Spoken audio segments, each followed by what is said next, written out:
السلام عليكم. بسم الله الرحمن الرحيم.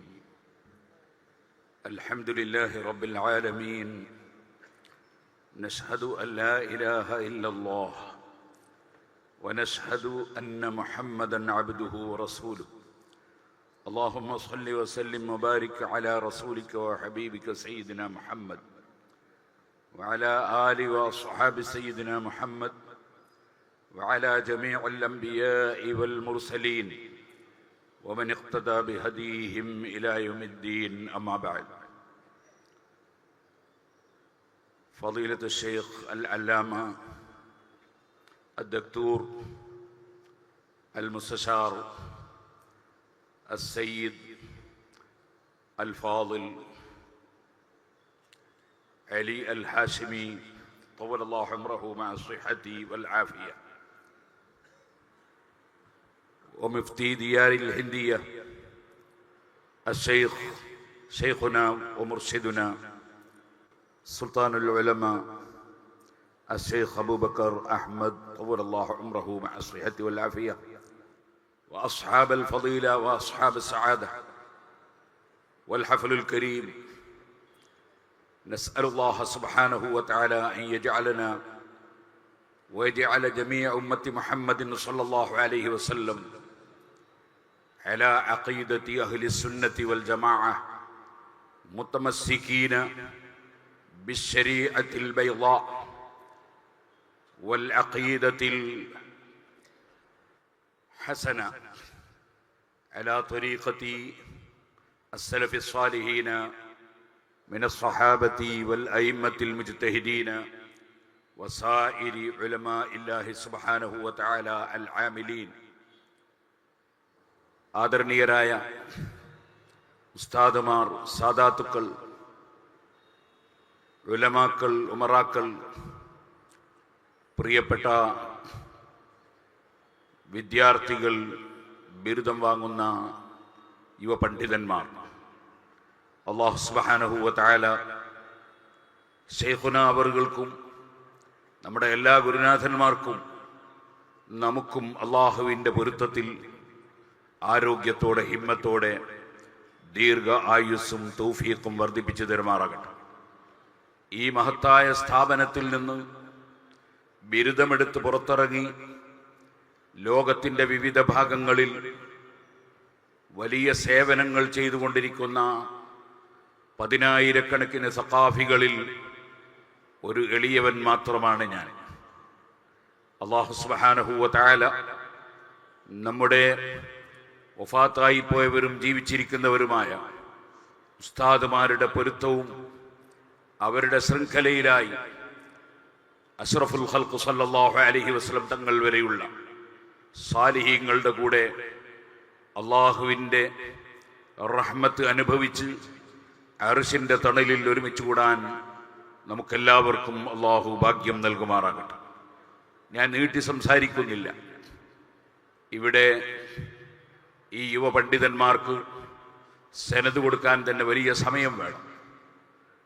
ഈ മഹത്തായ സ്ഥാപനത്തിൽ ഒരെളിയ വിദ്യാർത്ഥിയായി പഠിക്കുന്ന സമയത്ത് ഉസ്താദ് അവറുകൾ ഒരു ദിവസം എന്നെ സ്വകാര്യം വിളിച്ചു. എന്നിട്ട് എന്നോട് പറഞ്ഞു, നീ വഅദ് പറയാൻ പോകാറുണ്ട്, വഅദ് പറഞ്ഞാൽ ചിലർ ഹദിയ തരും, എനിക്കങ്ങനെ പലരും തരാറുണ്ട്, ഞാനത് എത്രയാണെന്നൊരിക്കലും നോക്കാറില്ല, നീയും നോക്കാൻ പാടില്ല. അൽഹംദുലില്ലാ, ആ ഉപദേശം ഞാൻ സ്വീകരിച്ച് ജീവിക്കാൻ വേണ്ടി ശ്രമിച്ചു. എനിക്ക് അള്ളാഹുവിൻ്റെ തൗഫീഖ് കൊണ്ട് യാതൊരു പ്രയാസവും അള്ളാഹു തന്നിട്ടില്ല. ഉസ്താദ് അവറുകൾ ദർസിൽ വെച്ച് ചിലപ്പോൾ മുതഅല്ലിമീങ്ങളോട് പറയും, സ്ത്രീധനം വാങ്ങാതെ നിക്കാഹ് ചെയ്യുമെന്ന് എന്നോട് കരാറ് നടത്താൻ ആരുണ്ട്? ഉസ്താദ് അവറുകളുടെ തെർബിയത്തിൻ്റെ ചില രീതികളാണ് ഞാൻ പറഞ്ഞിട്ടുള്ളത്. അങ്ങനെ ആയിരക്കണക്കിന് ശിഷ്യന്മാരെ തെർബിയത്ത് ചെയ്ത് വളർത്താൻ അല്ലാഹു സുബ്ഹാനഹു വ തആല അവിടുത്തേക്ക് തൗഫീഖ് നൽകി. ഈ അടുത്ത് കേരള യാത്ര നടക്കുമ്പോൾ ഞാനൊരു മുറിയൻ കോട്ടിട്ടുകൊണ്ടായിരുന്നു തുടക്കത്തിലുണ്ടായിരുന്നത്. ഉസ്താദ് അവറുകൾ തുന്നിച്ച് തന്ന കോട്ടാണിത്. ഉസ്താദ് അവറുകൾ പറഞ്ഞു, അതെ, സദസ്സുകളിൽ പോകുമ്പോൾ ഹൈബത്ത് വേണം. എന്നിട്ട് ഒന്നുകൂടി പറഞ്ഞു, തൈലസാൻ ധരിച്ചുകൊണ്ടാണ് ഖുതുബക്ക് ഖതീബ് മിമ്പറിൽ കയറേണ്ടത്. അത് ഹൈബത്തിനു വേണ്ടിയാണ്. ഇങ്ങനെ കുട്ടികളുടെ എല്ലാ രംഗവും പരിശോധിച്ച് എന്നും തെർബിയത്ത് ചെയ്തുകൊണ്ടിരിക്കുന്ന ശൈഖുന അവറുകളോട് നമുക്കുള്ള കടപ്പാട് ദുനിയാവിലും ആഖിറത്തിലും തീരുന്നതല്ല. അല്ലാഹു സുബ്ഹാനഹു വ തആല അവിടുത്തേക്ക് ഇനിയും ഒരുപാട് കാലം ദീർഘായുസ് നൽകുമാറാകട്ടെ. ഞാൻ നീട്ടി സംസാരിക്കുന്നില്ല. ഉസ്താദ് അവറുകളുടെ ഏറ്റവും അവിടുത്തെ മനസ്സിന്റെ ഉള്ളിൽ സൂക്ഷിക്കുന്ന വിഷയം എന്താ? അത് അവിടുത്തെ ശിഷ്യന്മാരെല്ലാം സുന്നത്ത് ജമാഅത്തിന്റെ പ്രചാരകരാകണം, സുന്നത്ത് ജമാഅത്തിൽ അടിയുറച്ച് നിൽക്കുന്നവരാകണം, അവിടുന്ന് അധ്വാനിച്ച് വളർത്തിയ പ്രസ്ഥാനത്തിന്റെ പ്രവർത്തകന്മാരാകണം. അവിടെയാണ് ഉസ്താദ് അവറുകളുടെ ഏറ്റവും വലിയ സന്തോഷവും ഏറ്റവും വലിയ പൊരുത്തവും. അല്ലാഹു സുബ്ഹാനഹു വ തആല നമുക്കെല്ലാം അതിന് തൗഫീഖ് നൽകുമാറാകട്ടെ.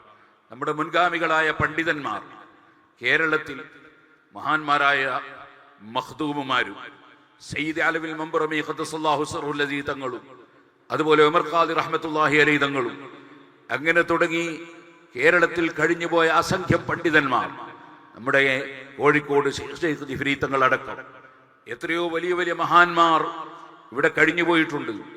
അവരെല്ലാവരും സുന്നത്ത് ജമാഅത്തിന്റെ പണ്ഡിതന്മാരായിരുന്നു.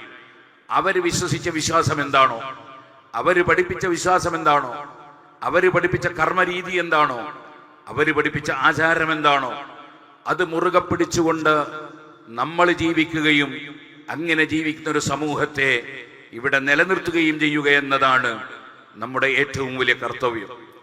നേരത്തെ ഇവിടെ ബഹുമാനപ്പെട്ട റഈസുൽ ഉലമ സഹീഹുൽ ബുഖാരിയുടെ ഒരു ഭാഗം ബറക്കത്തിന് വേണ്ടി വായിച്ചപ്പോൾ നമ്മളവിടെ കേട്ടു, ഖൽഖുൽ അഫ്ആലിനെ സംബന്ധിച്ചുള്ള ഒരു വാചകം കേട്ടു. മഹാനായ അബുൽ ഹസൻ അൽ അശ്അരി റളിയല്ലാഹു അൻഹുവിന്റെ അവിടുത്തെ പ്രത്യേകമായ തഹ്ദീഖാണ്. അതേ, ഖാലിഖുൽ അഫ്ആൽ അല്ലാഹുവാണ്. എല്ലാ വസ്തുക്കളെയും ഖാലിഖു കുല്ലി ശൈ, സർവ്വ വിഷയങ്ങളെയും സൃഷ്ടിച്ചവൻ അല്ലാഹുവാണ്. അതുകൊണ്ട് തന്നെ അല്ലാഹു സുബ്ഹാനഹു വ തആല നമ്മെ സൃഷ്ടിക്കുന്നു, നമ്മുടെ പ്രവർത്തനങ്ങളും അവൻ സൃഷ്ടിക്കുന്നു. എല്ലാം അല്ലാഹുവിങ്കൽ നിന്നാണ്. കുല്ലും മിൻ ഇൻദില്ലാഹ്. ഇതാണ് സുന്നത്ത് ജമാഅത്തിന്റെ വിശ്വാസം. നേരെ മറിച്ച് സുന്നത്ത് ജമാഅത്തിന്റെ വിശ്വാസത്തെ ചോദ്യം ചെയ്യുന്ന ചില ആളുകൾ ഇയ്യാക നഅ്ബുദു വ ഇയ്യാക നസ്തഈൻ എന്ന ആയത്ത് വിശദീകരിക്കുമ്പോൾ മനുഷ്യ കഴിവിനപ്പുറമുള്ളത് നിന്നോട് മാത്രം ഞങ്ങൾ സഹായം ചോദിക്കുന്നു എന്ന് അർത്ഥം എഴുതി വെച്ചവർ ഉണ്ട്. നമ്മൾ വിശ്വസിക്കുന്നത് അങ്ങനെയല്ല. എല്ലാ കഴിവും അന്നൽ ഖുവ്വത ലില്ലാഹി ജമീഅ, മുഴുവൻ കഴിവുകളും അല്ലാഹുവിനാണ്. ഏതൊരു മനുഷ്യനും ഏതൊരു സൃഷ്ടിക്കും അല്ലാഹു സുബ്ഹാനഹു വ തആല അപ്പോൾ കൊടുക്കുന്ന കഴിവുകളാണ് ഉള്ളത്. ആ കഴിവുകൾ അല്ലാഹു സുബ്ഹാനഹു വ തആല നൽകുമ്പോൾ അവർക്ക് ലഭിക്കുന്നു എന്നല്ലാതെ ഒരിക്കലും ഖാലിഖുൽ അഫ്ആൽ അല്ലാഹു അല്ലാതെ വേറെയില്ല എന്ന് വിശ്വസിക്കുന്ന അഹ്ലുസുന്നത്തി വൽ ജമാഅ. അതേ സമയത്ത് അതിനെ രണ്ടായി തിരിച്ച് ചിലതൊക്കെ അല്ലാഹുവിന് കഴിയുന്നത്, ചിലതൊക്കെ സൃഷ്ടികൾക്ക് കഴിയുന്നത് എന്ന വേർതിരിവാണ് വാസ്തവത്തിൽ യഥാർത്ഥ തൗഹീദിനെതിരായി വരുന്നത്. ആ വിഷയത്തിൽ കെട്ടിമറിഞ്ഞ കക്ഷികൾ എത്രയോ ആശയങ്ങൾ മാറ്റി മാറ്റി പറഞ്ഞു. അവർക്ക് തൗഹീദിൽ ഇന്നും ഒരു സ്ഥാനത്തെത്താൻ കഴിഞ്ഞില്ല. അതേസമയത്ത് പരിശുദ്ധ അഹ്ലുസുന്നത്തി വൽ ജമാഅ തൗഹീദ് മുതൽക്ക് സർവ്വവിശ്വാസങ്ങളിലും മഹാനായ ഇമാം അബുൽ ഹസൻ അൽ അശ്അരി റളിയല്ലാഹു അൻഹുവും അബൂ മൻസൂർ അൽ മാതുരിദി റളിയല്ലാഹു അൻഹുവും അവർ രണ്ടുപേരും ഇമാം സുബ്കി റളിയല്ലാഹു അൻഹു അവിടുത്തെ നൂനിയയിൽ പറഞ്ഞതുപോലെ 4 മദ്ഹബിന്റെ അയിമ്മത്തിനെ പിന്തുടർന്നുകൊണ്ടാണ് അവരെല്ലാം ഇവിടെ അഖീദ പ്രചരിപ്പിച്ചിട്ടുള്ളത്. ആ 4 മദ്ഹബിന്റെ അയിമ്മത്തിനെ പിന്തുടർന്നുകൊണ്ടാണ് ലോകം മുഴുക്കെയുള്ള മുഖ്യധാരാ മുസ്ലിമീങ്ങൾ ജീവിക്കുന്നത്. ആ മുഖ്യധാരാ മുസ്ലിമീങ്ങളുടെ ജീവിതത്തിൽ നിന്ന് അവരെ വെട്ടിമാറ്റി മുസ്ലിം സമുദായത്തിൽ ഭിന്നിപ്പുണ്ടാക്കിയവരാണ് യഥാർത്ഥത്തിൽ ബിദ്അത്തുകാരെന്ന് പറയുന്നത്. അവരുടെ നാശം വളരെ വലുതാണ്. ഇവിടെ പലപ്പോഴും മുസ്ലിമീങ്ങളല്ലാത്ത പലരും നമ്മുടെ രാജ്യത്ത് ജീവിക്കുന്നുണ്ട്. അവർക്കും കൂടി ജീവിക്കാനുള്ളതാണ് ഇന്ത്യ രാജ്യം, നമുക്കും ജീവിക്കാനുള്ളതാണ് ഇന്ത്യ രാജ്യം. പക്ഷേ ഞാനൊരു കാര്യം ഉണർത്തട്ടെ, വേറെ മതക്കാരും നമ്മുടെ മതത്തെ നശിപ്പിക്കാൻ വേണ്ടി ശ്രമിക്കുന്നില്ല. കാരണം അവരാരും ഖുർആൻ ഓതിയിട്ട് നിസ്കരിക്കേണ്ടത് നിങ്ങളിപ്പം നിസ്കരിക്കുന്നത് പോലെ 5 നേരമല്ല 3 നേരമാണെന്ന് ഇവിടെ ഒരു ഹൈന്ദവനും പ്രസംഗിക്കുകയോ പുസ്തകം എഴുതുകയോ ചെയ്തിട്ടില്ല. ഒരു ക്രിസ്ത്യാനിയും നിങ്ങൾ നിസ്കരിച്ചു കൊണ്ടിരിക്കുന്ന 20 റക്അത്ത് അത് 8 എന്നാണ് ഹദീസ് പഠിപ്പിക്കുന്നത് എന്ന് ഹദീസ് ദുർവ്യാഖ്യാനം ചെയ്ത് പഠിപ്പിച്ചിട്ടില്ല. അതുപോലെ ഒരു വിശ്വാസത്തെയും കർമ്മത്തെയും അതിനെ അട്ടിമറിച്ച് അള്ളാഹുവിന്റെ ദീൻ അട്ടിമറിക്കുക എന്ന പരിപാടി ഇവിടെ വേറെ മതക്കാരും ചെയ്തിട്ടില്ല. അത് ചെയ്തത് മുസ്ലിമിന്റെ പേരിൽ തന്നെ ഖുർആൻ ദുർവ്യാഖ്യാനം ചെയ്യുന്ന കക്ഷികളാണ്. അതുകൊണ്ടാണ് ഖുർആൻ നേരത്തെ തന്നെ നമ്മളെ പഠിപ്പിച്ചു വെച്ചത്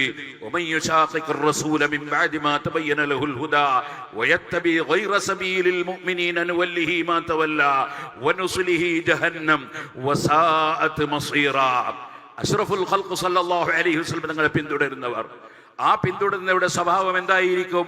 അത് മുഅ്മിനീങ്ങളുടെ വഴി നബി സല്ലല്ലാഹു അലൈഹി വസല്ലം തങ്ങൾ മുതൽ സ്വഹാബത്ത് മുതൽ താബിഈങ്ങൾ മുതൽ തബഉ താബിഈങ്ങൾ മുതൽ അയിമ്മത്ത് മുജ്തഹിദുകൾ മുതൽ പൂർവകാലം മുതലേ ജീവിച്ചു വരുന്ന മുസ്ലിം സമുദായം, ആ മുസ്ലിം സമുദായത്തിന്റെ ആശയങ്ങളെ അംഗീകരിക്കാതെ പുതിയത് പിന്തുടരുന്നവരാണെങ്കിൽ അവർക്ക് അള്ളാഹുവിന്റെ ശിക്ഷയുണ്ടെന്നാണ് ഖുർആൻ പഠിപ്പിക്കുന്നത്. അല്ലാഹു സുബ്ഹാനഹു വ തആല സുന്നത്ത് ജമാഅത്തിന്റെ ഇഖ്ലാസുള്ള ഖാദിമീങ്ങളായി നമുക്കെല്ലാവർക്കും ഉസ്താദ് അവരുടെ മുഴുവൻ ശിഷ്യന്മാർക്കും അതേപോലെ സുന്നത്ത് ജമാഅത്തിൽ പഠിച്ചു വളരുന്ന ഏത് സ്ഥാപനത്തിൽ പഠിക്കുന്ന വിദ്യാർത്ഥികളാണെങ്കിലും അവർക്കെല്ലാവർക്കും സുന്നത്ത് ജമാഅത്തിന്റെ ഖാദിമീങ്ങളായി സമൂഹത്തിന് സേവനം ചെയ്യാൻ, രാഷ്ട്രത്തിന് സേവനം ചെയ്യാൻ അല്ലാഹു തൗഫീഖ് നൽകുമാറാകട്ടെ.